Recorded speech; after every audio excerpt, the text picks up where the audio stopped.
Just finished in the Max convention, and that was the last class today. And I wanted to take video today of the last class because it was actually the most hands-on, using a Pico Scope and using the All-Test Pro 35, taking waveforms and showing breakdown of the stators and rotors on the motors and the compressors and hybrid and electric vehicle drivetrains. And but that was one of those proprietary type classes where the instructor for his company did not allow video tapes or pictures or anything like that.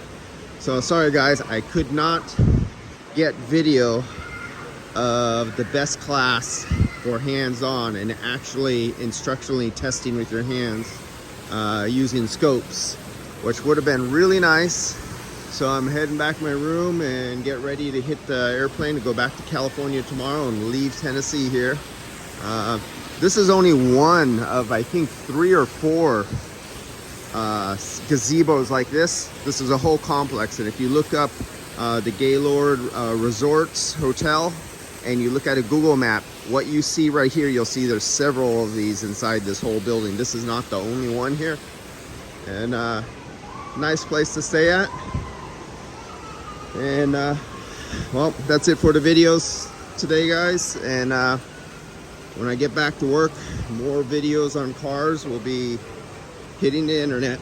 But it's this is a must for anybody doing air conditioning, especially this year. They centered on hybrid vehicles and electric vehicles really heavily. Heat pumps, the stress about guys not knowing how to handle these new heat pump units. In upcoming Max training seminars, they will get better and better every year, of course, because all these vehicles are going to start aging out, and you're going to start seeing them with burnt up compressors and failures inside their systems. So get ready. It's like, you know, lead, follow, or get out of the way. For you guys who don't catch up with the technology, you're going to be the shops out of business. If air conditioning is your business, you'll be the guys that customers will be avoiding when you have problems. You as an owner will be losing money and having comebacks and angry customers, while the guy down the street who does get educated and goes for quality and actually tests properly will be the guy getting all your customers. So I'll see you guys later, and signing out from Tennessee Gaylord Resort. See you guys.